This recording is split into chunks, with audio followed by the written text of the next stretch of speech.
Hi everyone, this is a video tutorial on the Mangaka add-on. For those who doesn't know what Mangaka is, let's say that Mangaka is the ultimate assistant for any artist looking to create stunning manga-style illustrations. With just a few clicks, this Blender add-on can convert any 3D rendered image into a manga-style masterpiece, saving you time and effort. And before starting this tutorial, I want to tell you that I have a manga being published right now in Manga Plus creators, so go out and check it out. As you can see right now, I have Mangaka installed and I have rendered a little sample image, which I'm going to use to show you all the functionalities of my add-on. So first, Mangaka is installed like any other add-on. You go to Edit, Preferences, open the preferences, go to the add-on section, click Install, look for Mangaka zip on your files, just click it, and it's going to appear something like this. Once you have Mangaka installed, you want to go to the image editor, and you will see it in the end panel, right? I have a little thing here set up, but I'm going to show you how to use it. So let's restart this by clicking the remove button. It will remove Mangaka. Sometimes that error may appear, but it's nothing to worry about. Just click it again, and Mangaka has been deleted. So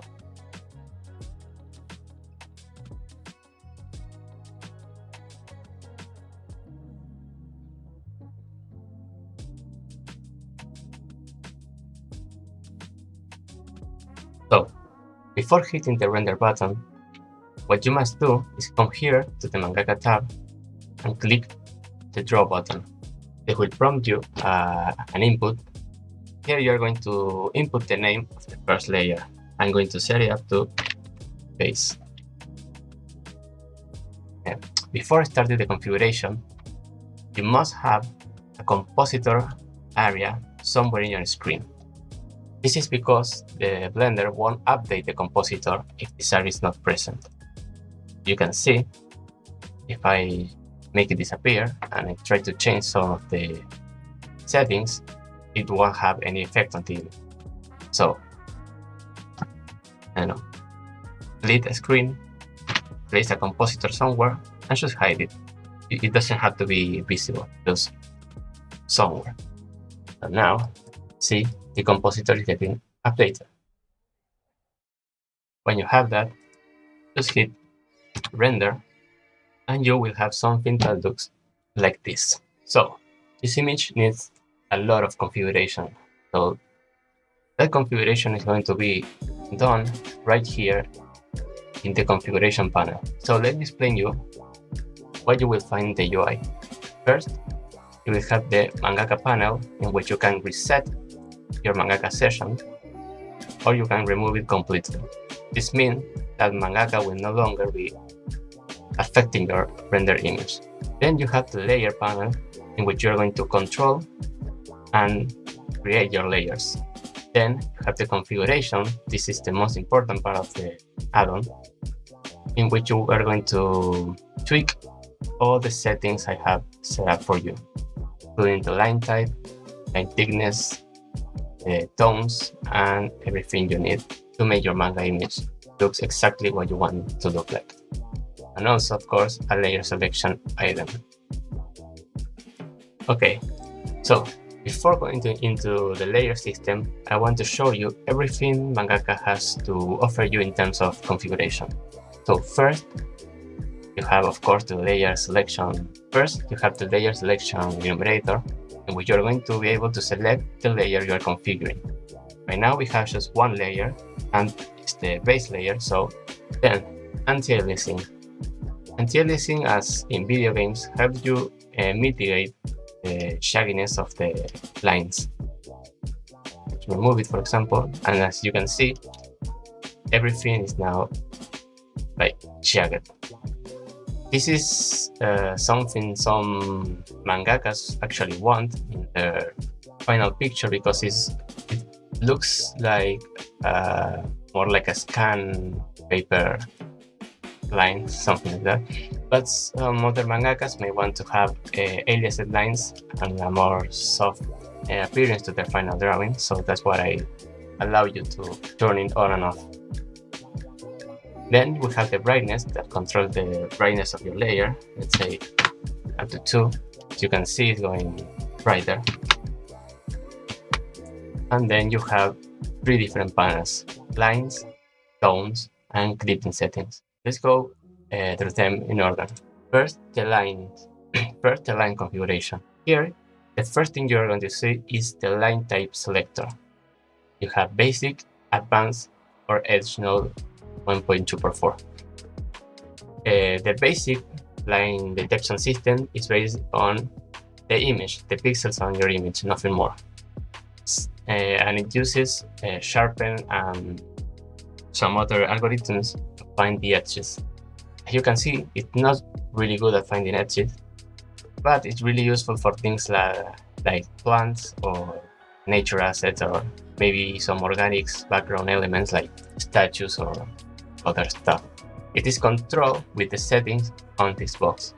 First, you have the filter, the soften filter or the sharpen filter. Don't select these ones because these ones are going to mess everything up, as you can see right here. What I recommend you to do is to use soften or one of the sharpen filters. For example, the box sharpen is going to give you much better results at finding edges. You can also pick how much of the filter you want to take effect.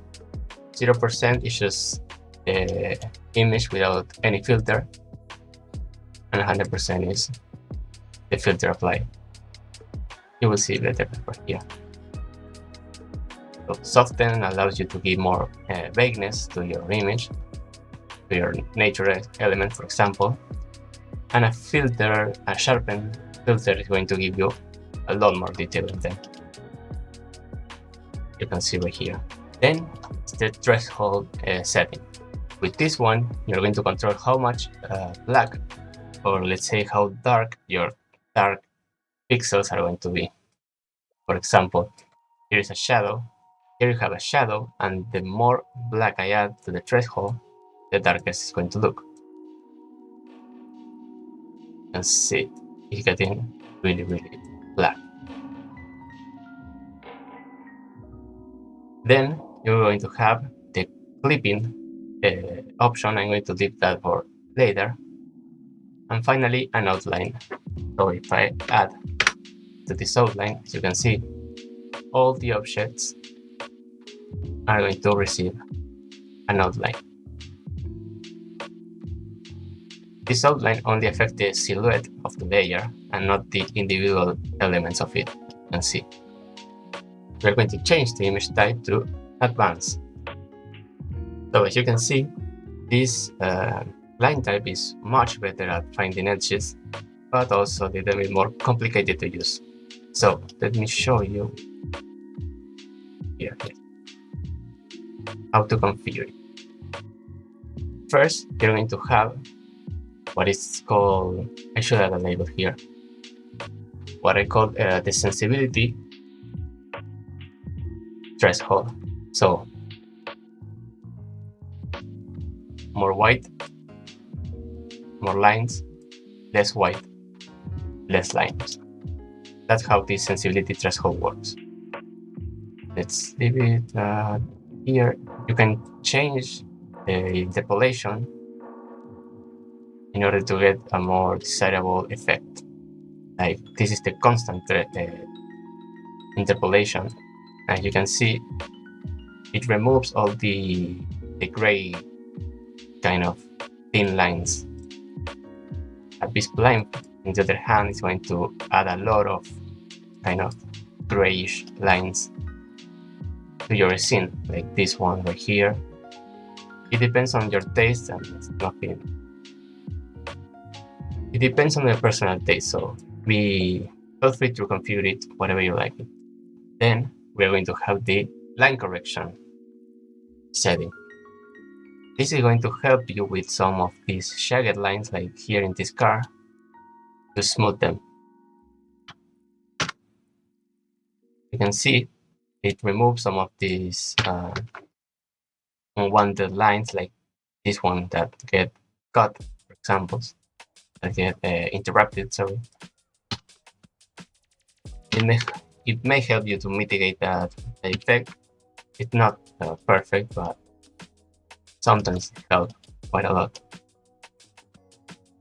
You can change between different types of algorithms.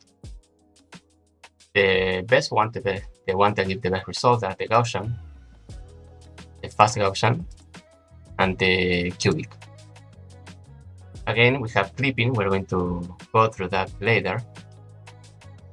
And an important feature that is called beta. Beta are the black masses of black. As you can see right here, when I enable it, we get black masses of ink, let's say. This is an effect that a lot of mangaka uses on their mangas to give a more interesting look to their final images, and it works exactly the same as the basic line type. So you have the soften filter, you have the sharpen filter, you have the threshold over here,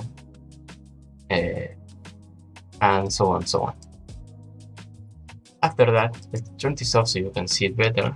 We have line thickness in light, thickness of lines in light. This does exactly what it says it does. So your lines, all the lines that are in light areas are going to get thinner. So the more it works exactly the same as with the sensibility threshold. So the more black, the less lines in light areas. The more white, the more lines in light areas. So see the difference with this on and with this off. Again, you can change the interpolation, so you can add a constant or any other type of interpolation. And it's always, you can change also the color of this one, the white one, to make it darker, so you can also get less and less lines. Or you can make it a lot brighter by adding 2 to this value right here and getting more lines in light. So now let's go to the silhouette. Again, this the advanced line type has a feature called outline and silhouette. Outline is the same as the basic one, so you add a number and it gets a white outline. Silhouette, on the other hand, add a negative number and you're going to get a black silhouette in the silhouette of your layer. In order to make the silhouette appear, you are going to need to set the outline to the same number as the silhouette or higher if you want white outline. If you don't do this, the silhouette is not going to appear, no matter how high the number you put here. Add the silhouette in negative numbers, and then add the outline positive numbers, the same number or higher, and you get the silhouette. And yes, sometimes this bug may appear where the silhouette gets grayed out. I don't know why it happens, but if you see this, just reduce the silhouette size until it disappears. And now let's check tones. So tones are, well, the gray areas of your image. As you know, manga is often drawn in gray scale value, and what tones does is exactly that, add some gray values to your manga image. So let's start with per setting, that is the filter. Again, you can have different filtering types like soften, sharpen, or the other one. I would recommend you to stay between these 3 right here, because the other one may cause weird problems. Soften does exactly what it says. It softens the final result. Sharpens it and gives you more details. You can tweak it with this value right here in order to get the desired look. So a lot of detail, less detail, and with soften you have even less detail. So this setting right here, you're going to control how much of each value you're going to do not change the color, because Mangaka uses the RGB value even here to map the different values of the scene, so it can add later different effects. I'm going to show you here, you can see. So Mangaka needs these colors to map the scene, and then you only have to tweak them. Red is the darkest value, this one right here. Green is the mid-gray value, this one. Blue is your lightest one, like this one right here. And this alpha, the alpha is the white values, so completely white. So the more of the color you see, the more of that value you're going to see in your image. So let's reduce the darkest one almost to 0. Let's reduce the green one also, and let's increase the white value. Yeah. So you can change what these values are with this setting right here. But the tone light that corresponds to the blue, the mid is the green, and the dark is the red. So make it lighter. Let's make the mid a bit lighter too, and then make the dark, well, darker. Why not? You can, yes, you can see here, you can change the type of gray tone you're going to use between RGB, screen tone, that is going to give you this dotted line pattern. You can change between different line per inch setting. So here is 60 lines per inch, 40 lines per inch, and 20 lines per inch. So basically bigger dots. Less lines are bigger dots. And one of the cool features this add-on has is that you can add your own custom tones. So if you select this, you're going to see something weird happens. Don't worry about that. What you have to do is to click on this folder for, as you can see, the 3 different tones, and search for your tones. So find it here. Okay, as you can see here, I have a folder with tones, some graduation ones, some tones that I have made myself. So I'm going to load the screen tone here. You can see it gets already applied to our image. So go with the mid one, and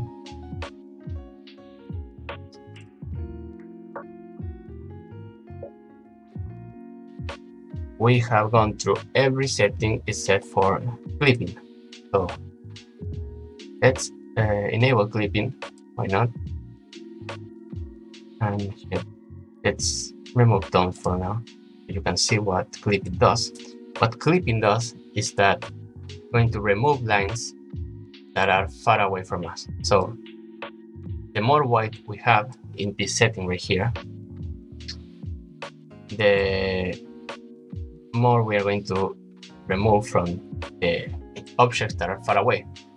You may have seen already this effect applied in some mangas, where the objects far away have less lines, or maybe thinner lines. So yeah, you can apply that kind of effect right here, and you can also apply that to tones. So select clipping under the tones panel, and it gets applied to the screen tones.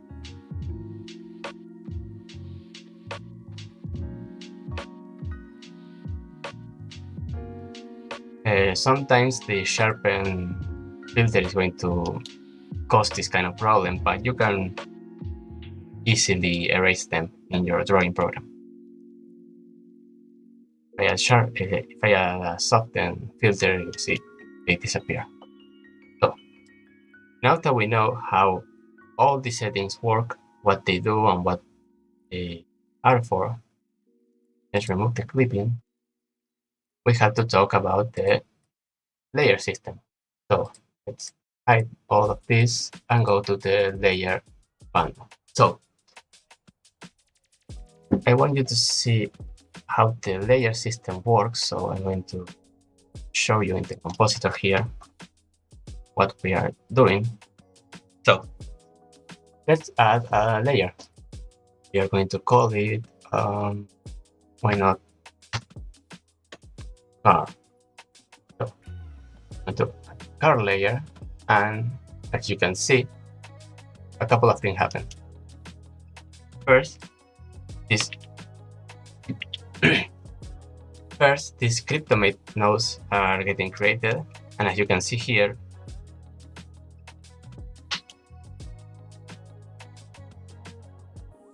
first, as you can see, we get some cryptomate nodes, a new main node, and a mix.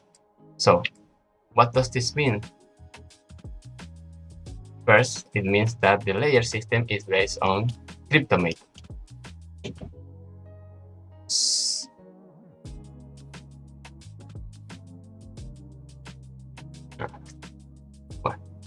Once you create a layer, you're going to see a new layer appear in the layer box. In here, you can remove layers with this button, and now you're going to see that it's available for us to configure. But you can see it's basically doing nothing. So what we have to do is, if you go here to the outliner, you're going to see a new collection being created called Mangaka Assets, and also a new empty called mshiki, that is Mangaka Car. What we have to do here is to drop all the objects we want in our layer inside this empty. So let's see. This car right here, this one, we're going to hold Shift, move it here to the empty, and also hold Alt, keep all the transformations. So once you do that, you're going to see that this object is inside the mshk car empty, but it's going to be gray. Why is it gray? Well, because even if this object is parented to this empty, it still exists inside this collection. So moving objects inside the mshk asset is not going to alter the order you have here in your outline. So you can have your outline order however you want and still have Mangaka enabled, and it's not going to make a mess out of your outline. So once you do that, we have to re-render in order for it to take effect. So let's re-render. So you can see already this car is getting drawn different from all the other objects in your scene. So now that we have a second layer, you're going to see a new configuration appear here. So what does this do? First, the blend type is exactly the same as any other program blend. So we can change it to lighten, for example. I'm going to do that.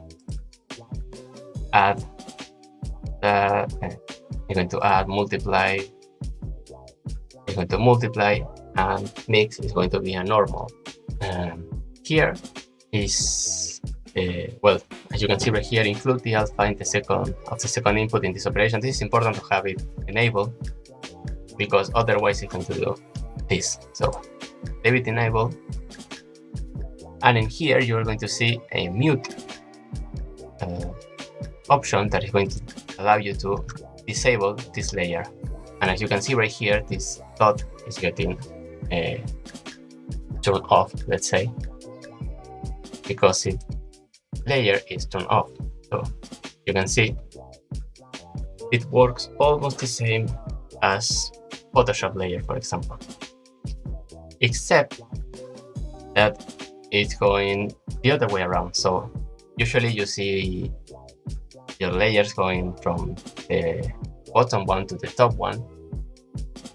I wasn't able to do that in here, so it's going the other way around. So the bottom layer is going to be up here, and all the layers going down are going to be on top of this layer right here. So now we can configure this card however we want to configure it. Let's go and add a couple of layers. So let's add a nature layer, and let's drop all my nature assets right here. So here I have all my plants, my grass, my trees. I'm going to hold Shift, move, hold Alt, and drop it right here. So you can see all my objects are here, but they are gray because they keep existing in this collection. Let's hit pre-render again. And as you can see, my plants, but my tree didn't. Why didn't my tree? Oh, here it is. Let's hit pre-render again. But as you can see right now, all my plants are getting a different setting. So now let's configure my different layers so you can see how it works.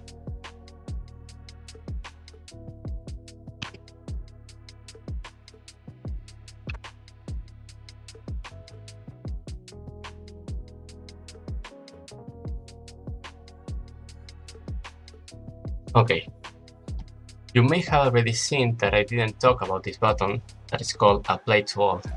Well, you have already noticed that every element of the layer has its own tone setting. So you may want to have all the objects on your scene, or all the layers, sorry, in your scene have the same tone setting. So this button does that. Once you click on it, it's going to prompt a confirmation, hit it, and well, a lot happens. So first, what this button is going to do is to apply all these settings to every layer in your scene, except for the tone type one. We have to do that manually, since as you can see, Blender did in fact select the type for us, but it didn't apply it. I don't know why Blender does that, but you may have to go to your layers and reapply it manually because Blender won't update it for some reason. So let's say we have a custom ringtone. Again, we have to load it. We are in nature, okay? And we want to apply it to all the other layers. Hit apply to all and go to every layer and hit custom again, and it's going to get applied. This is a bug that I will try to fix, but I cannot assure you that it's going to get fixed because, well, it is a Blender bug, not a Mangaka bug. So this is a problem you will have to deal with, sadly. So I wanted to show you some limitations of my add-on. One of them has to do with this silhouette thing. So you have already seen this layer system works kind of like stickers, let's say. So every layer is going to be stick over the previous one. So let's say we want to add an outline to this character. Sorry, as you will see, characters is over the base layer. So this thing right here, this pen, is on the base layer and the character is in front. So if we apply the silhouette of the character, let's say -2 and 2, you will see that the character gets a silhouette in the places it makes contacts with elements of other layers that are in front of the character. So that's something to have in mind when arranging your layers, because things like this are going to happen.